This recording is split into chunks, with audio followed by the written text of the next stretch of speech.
Genesis chapter 6, verse 4. But who's talking? And then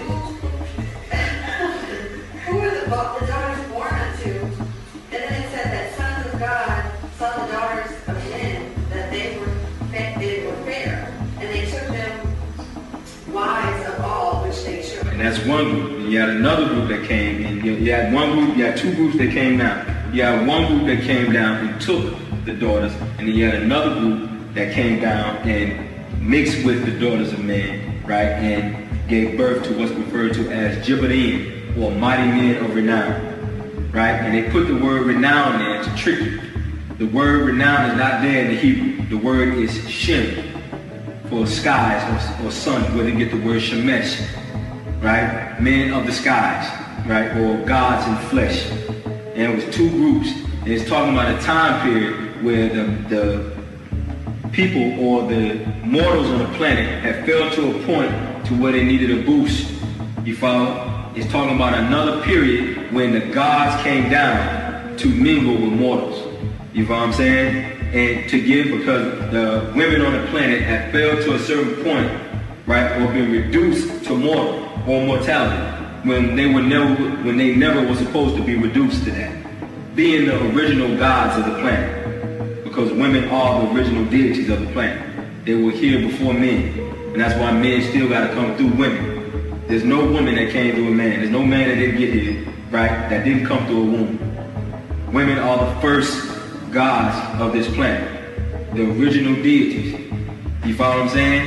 And because she had been reduced by mortal men down to a level to where she became mortal and forgot who she was, it was necessary to send a group to earth to bring her back up to that point, to give a boost to the genes again. You follow what I'm saying? So that story was taken, just like all the rest of those stories, from the Sumerian tablets and the ancient Temurian tablets that talked about the same situation as in the Egyptian text about Re and the Set and the Sejek and the women that needed to be brought back up to Godhood again. That's why those priests and priestesshoods were set up to do that. You follow what I'm saying? There was a certain environment where this took place, right? And they would be put under certain conditions that will allow these godly children to be born again. And you get that in the New Testament when they were trying to tell the story of a Set and Horus again with Mary and Jesus, when Mary was taken to a convent and put in a certain environment to prepare her to be able to birth one of those children. You follow? And in that story, it wasn't Joseph that gave birth, that seeded the life for Yeshua, right? It was Jebrael. And that's why they say, if you go to the book of Luke, it says that the angel Gabriel came in unto her. Anywhere else in the Bible, when you see the word, when it says somebody came in unto somebody, it was sexual. But they try to disregard that in the New Testament when it says the angel of the Lord came in unto Mary and then she was pregnant. You follow what I'm saying? So she had to copulate, right, with an angelic being to produce that child. Not a man, not men. We originally were not men. We are not men. The word man comes from the Sanskrit word Manu for moon. All those words mean moon. Moon, man, Manu, all of those are the same words. You follow? We're not moon beings.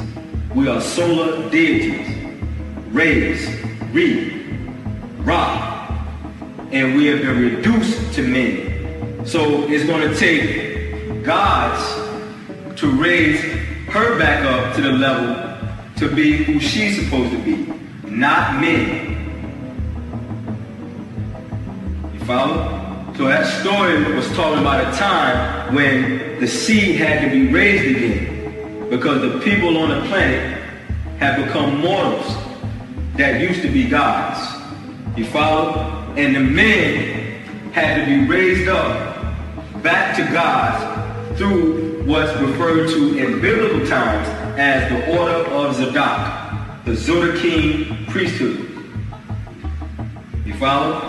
This priesthood in Jesus' time was referred to as the Essene order, or the ancient order of Melchizedek.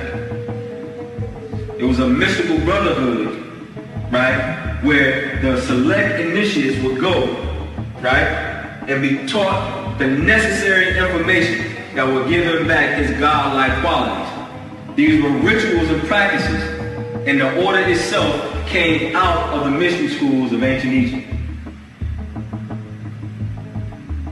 Freemasons, European Freemasons that is, took this concept and gave you the 3 degrees of Freemasonry.